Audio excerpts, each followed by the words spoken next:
சபையார் அமரவும். நாம் யாவரும் ஜெபிக்கலாம். பரிசுத்தமுள்ள ஆண்டவரே, இந்த நல்ல நாளுக்கு ஆண்டவரே உம்மை நன்றியோடு துதிக்கிறோம். இந்த நாளிலும் ஆண்டவரே, நீர் சிலுவையில் மொழிந்த அந்த வார்த்தைகளை தியானிக்கும்படியாக உடைய சமூகத்தில் வந்திருக்கிறோம். ஆண்டவரே, நீர் எங்களுக்கு கற்றுக் கொடுக்கும்படியாக ஜெபிக்கிறோம். ஆண்டவரே, தகுதியற்ற என்னை நீர் தகுதிப்படுத்தும். ஆண்டவரே, என்னுடைய வாயின் வார்த்தைகளும் இருதயத்தின் தியானங்களும் உடைய சமூகத்தில் உமக்கு பிரீதியாக இருக்கட்டும். இயேசுவின் நாமத்தில் ஜெபிக்கிறோம் பிதாவே, ஆமென். நம்முடைய இரட்சகரும் ஆண்டவருமாய இயேசு கிறிஸ்துவின் இனிய நாமத்திலே என்னுடைய அன்பின் வாழ்த்துக்களை உங்களுக்கு தெரிவித்துக் கொள்கிறேன். இந்த வாய்ப்பை அருளிய போதகருக்கும் சபை கமிட்டி அங்கத்தினருக்கும் எல்லாவற்றுக்கும் மேலாக நம்முடைய ஆண்டவருக்கும் என்னுடைய நன்றியை தெரிவித்துக் கொள்கிறேன். இப்பொழுதும் நாம் இயேசுவானவர் சிலுவையில் மொழிந்த அந்த முதல் வார்த்தையை தியானிக்க இருக்கிறோம். இந்த செய்திக்கு தலைப்பு the world's most powerful prayer in the past, in the present and it is the most powerful prayer for the future. அதாவது உலகத்தின் மிக சக்தி வாய்ந்த ஜெபம். அது சக்தி வாய்ந்த ஜெபம்னா இன்னைக்கு மாத்திரமல்ல, நேற்று, இன்று, நாளை, என்றைக்கும் ஒரு சக்தி வாய்ந்த ஜெபம். இந்த ஜெபத்தை நம்முடைய ஆண்டவராகிய இயேசு கிறிஸ்து சிலுவையிலே முதலாவதாக சொல்லுகிறார். பிதாவே, இவர்களுக்கு மன்னியும், தாங்கள் செய்கிறது என்னதென்று அறியாதிருக்கிறார்களே என்று சொல்லுகிறார். இது எந்த சூழ்நிலையில் இந்த வார்த்தைகள் சொல்லப்படுதுன்னா, முதல்ல ஆண்டவரை கைது செய்கிறார்கள். கைது செய்து அவர் அலைகழிக்கப்படுகிறார், விசாரிக்கப்படுகிறார். விசாரிக்கும் பொழுது அவரை அடிக்கிறார்கள், முகத்திலே உமிழ்கிறார்கள், தூஷண வார்த்தைகளை பேசுகிறார்கள், பல்வேறு பாடுகளுக்கு உட்படுத்தப்படுகிறார், வாரினாலே அடிப்பிக்கிறார்கள். பின்பு சிலுவையிலே அவரை இது பண்ணுகிறார்கள். அது மாத்திரமல்ல, அவருடைய ரெப்புடேஷனையும் அங்கே குறைக்கிறதுக்கு அவங்க ட்ரை பண்ணுறாங்க. அவரை தனியாக சிலுவையில் அறைஞ்சால் அவர் ஒரு தியாகியாக மக்கள் பின்னாடி எண்ணலாம், அல்லது அவரை ஒரு புரட்சியாளராக மக்கள் எண்ணலாம். அந்த மாதிரி என்ன பண்ணுறாங்கன்னா, 2 திருடங்களுக்கு மத்தியில் அவரை சிலுவையில் அறையிறாங்க. ஸோ அவருடைய ரெப்புடேஷனை அங்கே அவங்க சிதைக்கிறாங்க, அவருடைய உரிமைகள் எல்லாம் அங்கே சிதைக்கப்படுகிறது. இந்த சூழ்நிலையில் தான் இந்த வார்த்தைகளை சொல்கிறார், பிதாவே, இவர்களுக்கு மன்னியும். ஆண்டவர் அவருடைய வாழ்க்கையில் அவருடைய அந்த சுவிசேஷத்தை ஆரம்பிக்கிற ஸ்டார்டிங்கில் ஜெபத்தோடு ஆரம்பிக்கிறார். லூக்கா 3ஆம் அதிகாரம் 21ஆவது வசனம் சொல்லுகிறது, அவர் ஞானஸ்தானம் பெற்று ஜெபம் பண்ணுகையில் வானம் திறக்கப்பட்டது. ஸோ அவருடைய அந்த public life starts with the prayer. அதே மாதிரி இங்கே அவருடைய வாழ்க்கையின் முடிவு தருணத்தில் நின்று கொண்டு இருக்கும் பொழுதும் அவர் இங்கே ப்ரேயர் பண்ணுகிறார். அவருடைய இந்த ப்ரேயர் மூலமாக நம்ம 3 விதமான காரியங்களை நமக்கு தெரிவிக்கிறார். 3 விதமான காரியங்களை நம்ம அந்த ப்ரேயர்லேருந்து கற்றுக்கொள்ளலாம். என்னென்னா, முதல்ல இந்த ஃபர்கிவ்னஸ் எதை இன்வால்வ் பண்ணுதுன்னா, ஒரு பரிந்துரையாக நம்ம எடுத்துக்கொள்ளலாம். It involves intercession.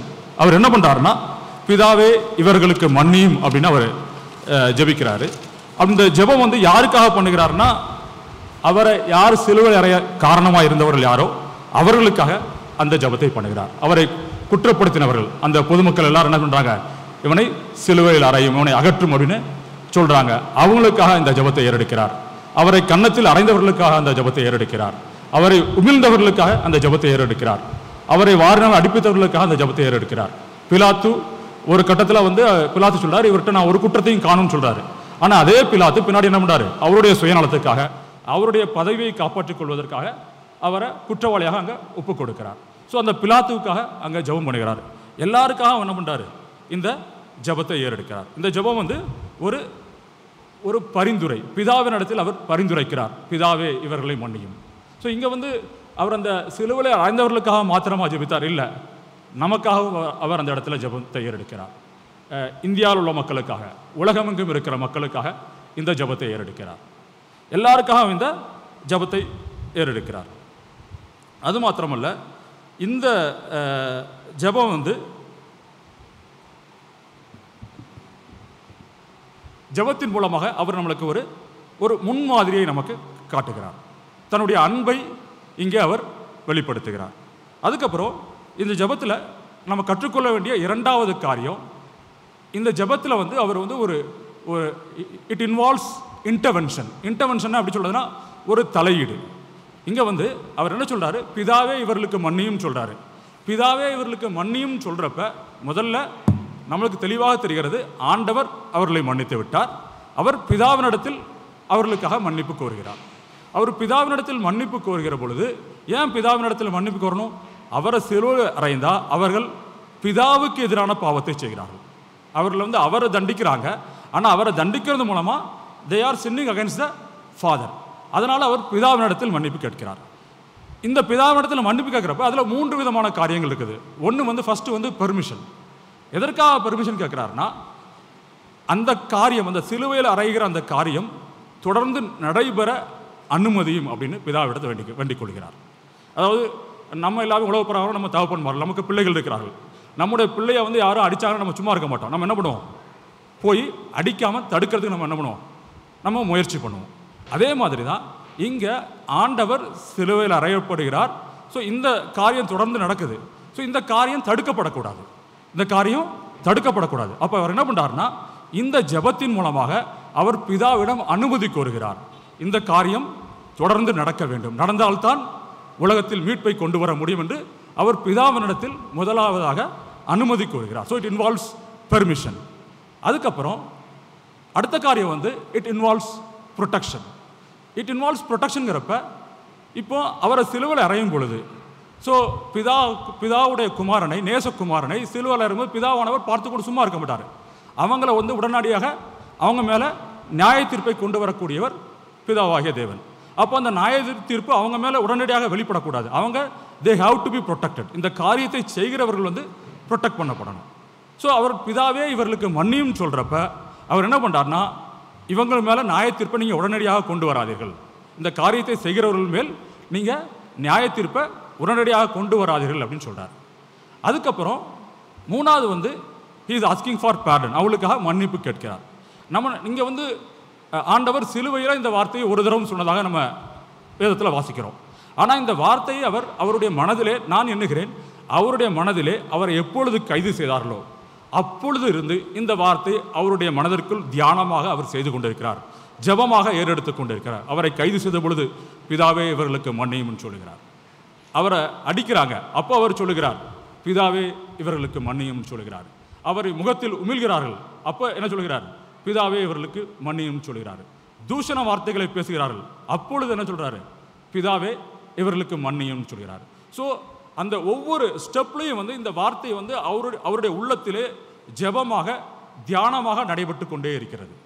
ஸோ அவர்களுக்காக அவர் மன்னிப்பு கேட்கிறார். அவர் மன்னிப்பு கேட்கிற யாருமே தகுதியானவர்கள் அல்ல. அவர் மன்னிப்பு கேட்கிற யாருமே தகுதியானவர்கள் இல்லை. ஸோ இங்கே வந்து இந்த 3 விதமான இன்டர்வென்ஷன், அந்த தலையீடு, அவருடைய தலையீடு எதில் இருக்குது? பிதாவிடம் அனுமதி கோருகிறார், இந்த காரியங்கள் நடக்க வேண்டும். அது மாத்திரமல்ல, இந்த காரியத்தை செய்கிறவர்கள் தே ஷுட் பி ப்ரொடெக்டட். அவங்க மேலே நியாய தீர்ப்பு உடனடியாக வரக்கூடாது. அதுக்கப்புறம் பிதாவே இவர்களுக்கு மன்னியும் அப்படின்னு சொல்லி மன்னிப்பையும் அவர் கேட்கிறார். மூணாவது ஒரு காரியம் என்னன்னா இண்டிக்மெண்ட். அதாவது தன்னைத்தானே அவர் குற்றவாளியாக இங்கே அவர் தன்னைத்தானே அவர் ஒப்புக் கொடுக்கிறார். இப்போது நிறைய பேர் தப்பு செய்வாங்க.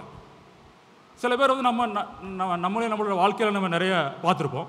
சில பேர் செய்வாங்க, நம்ம கேஷுவலாக சொல்லிட்டு போயிடும், ஆமாம் அப்படின்றதாண்டா அவனை விட்டுறா அப்படின்னு நம்ம கேஷுவலாக சொல்லிட்டு போயிடுவோம். இங்கே வந்து ஆண்டவராக இயேசு கிறிஸ்து வந்து அப்படி செய்யலை. இவங்க இப்படி தான் இவங்களை விட்டுருங்க அப்படின்னு சொல்லலை. அவங்க வந்து ஒரு தவறு செய்திருக்கிறார்கள். அவர்கள் வந்து என்ன பண்ணிக்காங்க?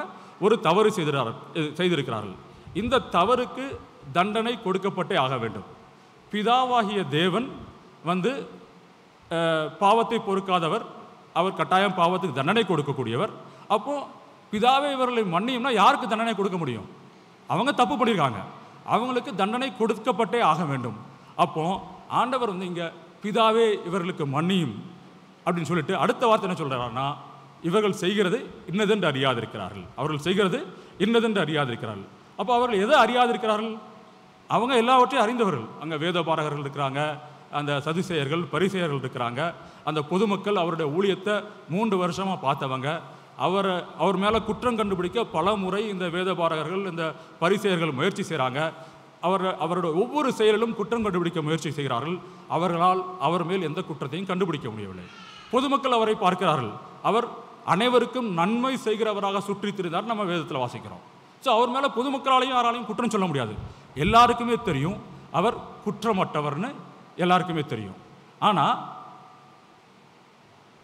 ஆனால் அவங்க அதெல்லாம் அறிஞ்சிருக்கிறாங்க. அப்போ அவங்க எதை அறியலைன்னா, அவங்க வந்து அவர் தேவனுடைய குமாரன்கிறத அவங்க அறியலை. அவங்க வந்து அவர் வந்து தேவனுடைய குமாரன்கிறது அறியலை. ஸோ யோவான் 1வது அதிகாரத்தில் நம்ம பார்க்குறோம், இந்த உலகம் அவருக்காக உண்டாக்கப்பட்டது, இந்த உலகமும் அவரை அறியவில்லை. தமக்கு சொந்தமானதிலே அவர் வந்தார், சொந்தமானவர்களோ அவர் ஏற்றுக்கொள்ளவில்லை என்கிறது. அதே மாதிரி பவுல் ஒரு இடத்துல சொல்கிறார், அதாவது இந்த உலகத்தின் பிரபுக்கள் இதை அறிந்திருந்தார்களானால் அந்த மகிமையின் ஆண்டவரை சிலுவையில் அடித்திருக்க மாட்டார்கள் அப்படிங்கிறதை அவர் சொல்லுகிறார். ஸோ அவர் தேவனுடைய குமாரன்கிறத அவங்க அறியலை, ஆனால் அவங்க அறிந்திருக்க வேண்டும், ஆனால் அவங்க அறியலை. ஆனால் அறியாதது தப்பு இல்லைன்னு சொல்ல முடியாது, அது தவறு. அந்த தவறுக்கு தண்டனை கொடுக்கப்பட்டே ஆக வேண்டும். அப்போ அந்த தண்டனை ஆண்டவர் என்ன சொல்கிறார்னா, பிதாவே இவர்களுக்கு மன்னியும், இவர்கள் செய்கிறது இன்னதென்று அறியாது இருக்கிறார்கள் அப்படின்னு சொல்லும்போது என்ன சொல்கிறார்னா, இன்டைரக்டாக அதில் ஒரு மீனிங் வருது. அந்த தப்பை நீங்கள் ஏன் மேலே போட்டுருங்க, அந்த தப்புக்குரிய தண்டனையை நான் ஏற்றுக்கிறேன், அந்த தப்புக்குரிய அந்த தப்புக்காக நீங்கள் என்ன சிலுவையில் அறையுங்க, அது தப்புக்குரிய நரகத்தை நான் ஏற்றுக்கிறேன், அந்த தப்புக்குரிய நியாய தீர்ப்பை நான் ஏற்றுக்கிறேங்க தான் அவர் சொல்கிறார். ஸோ அன்றைக்கு ஆண்டவர் அந்த ஜெபத்தின் மூலமாக அவர்களுடைய தவறுகளுக்கான தண்டனையை நம்முடைய ஆண்டவராக இயேசு கிறிஸ்து ஏற்றுக்கொண்டார். அவருடைய தவறுகளுக்கான தண்டனையை மாத்திரமல்ல, நம்முடைய தவறுகளுக்கான தண்டனையும் அவர் ஏற்றுக்கொள்கிறார். இந்த உலகத்தில் இனிமேல் பிறக்க போகிற குழந்தை செய்யக்கூடிய தவறுக்குரிய தண்டனையும் அவர் ஏற்றுக்கொள்கிறார். அதுக்கு முன்பிருந்தவர்கள் செய்த தவறுக்குரிய தண்டனையும் அவர் ஏற்றுக்கொள்கிறார். ஆக அதன் மூலமாக என்ன பண்ணுறாரு, அவங்கள பிதாவே இவர்களுக்கு மன்னியும், இவர்கள் தாங்கள் செய்கிறது இன்னதென்று அறியாது இருக்கிறார்களே அப்படிங்கிறதுல தன்னைத்தானே அவர் அங்கே ஒரு இதாக ஒப்பு கொடுக்கிறார். He இண்டிக்ஸ் himself. ஸோ இந்த ஜெபத்தில் 3 விதம் இருக்குது. ஒன்று பரிந்துரை, அடுத்தது தலையீடு அல்லது இன்டர்வென்ஷன், அடுத்தது இண்டிக்மெண்ட், தன்னையே அங்கே ஒப்பு கொடுக்கிறது. இந்த ஜெபத்துக்குரிய ஆன்சர் கிடைச்சதா அப்படின்னு நம்ம பார்த்தோம்னா, இந்த ஜெபத்துக்கு அந்த இடத்துல ஆன்சர் கிடைக்குது. அங்கே ஒரு 100 சொல்கிறான், இவர் மெய்யாகவே தேவனுடைய குமாரன்னு அந்த சம்பவம் நடந்துட்டு இருக்கும்போது சொல்கிறார். அது மாத்திரமல்ல, அடுத்து ஒரு கல்வன் என்ன பண்ணுறாரு, அவரை ஏற்றுக்கொள்கிறார். எனக்கும் நீங்கள் பரதேசத்தில் இருக்கும்போது எனக்கும் இடம் கொடுங்கன்னு சொல்கிறாரு. அது மாத்திரமல்ல, ஒரு 2 மாதம் கழிச்சு பேதுரு பிரசங்கம் பண்ணுறாரு. பிரசங்கம் பண்ணும்பொழுது பேதுரு என்ன சொல்கிறாரு, நீங்கள் அறியாமையினால் நீங்கள் என்ன பண்ணீங்க, அவரை சிலுவையில் ஒப்பு கொடுத்தீங்கன்னு சொல்கிறாரு. ஸோ பேதுரு அப்படி சொல்லி அந்த பிரசங்கம் பண்ணும்பொழுது அங்கு அந்த நம்ம பார்க்குறோம் 3000க்கு அதிகமான ஜனங்கள் ரட்சிக்கப்பட்டார்கள். ஸோ இந்த 3000க்கு அதிகமான ஜனங்கள் அங்கே ரட்சிக்கப்பட்டார்கள்னா அது அங்கே பேதுருவுடைய பிரசங்கத்தினால் அவங்க ரட்சிக்கப்படலை, பேதுருவுடைய பிரசங்கத்தினால் ரட்சிக்கப்படலை. ஆண்டவர் அங்கே அன்றைக்கு செய்த ஜெபம், பிதாவே இவர்களுக்கு மன்னியும் அப்படிங்கிற அந்த ஜெபம் அங்கு 3000க்கு அதிகமான பேர் ரட்சிக்கப்பட காரணமாக இருக்கிறது. அது மாத்திரமல்ல, இந்த உலகம் முழுவதும் கிறிஸ்தவர்கள் தான் அதிகம். ஸோ இந்த உலகம் முழுவதும் கோடிக்கணக்கான மக்கள் ரட்சிக்கப்படுவதற்கு அந்த ஜெபம் காரணமாக இருந்தது. பிதாவே இவர்களுக்கு மன்னியும் அப்படிங்கிற ஜெபம் இந்த உலகம் முழுவதும் கோடிக்கணக்கான ஜனங்கள் ரட்சிக்கப்படுவதற்கு காரணமாக இருந்தது. இன்னமும் எத்தனை பேர் ரட்சிக்கப்பட போகிறாங்களோ அத்தனை பேர் ரட்சிக்கப்பட போகிறதற்கும் அந்த ஜெபம் காரணமாக இருக்க போகிறது. ஆக கிறிஸ்தவர்களாக நம்ம யாருமே பெர்ஃபெக்ட் கிடையாது. We are not perfect people. Christians are not perfect people. நம்ம எல்லாருமே சின்னர்ஸ். பட் நம்ம இயேசு கிறிஸ்துவின் இந்த ஜெபத்தின் மூலமாக நாம் ரட்சிக்கப்பட்டிருக்கிறோம். நாம் தொடர்ந்து இயேசுவை நாம் உறுதியாக பற்றிக்கொள்வோம்.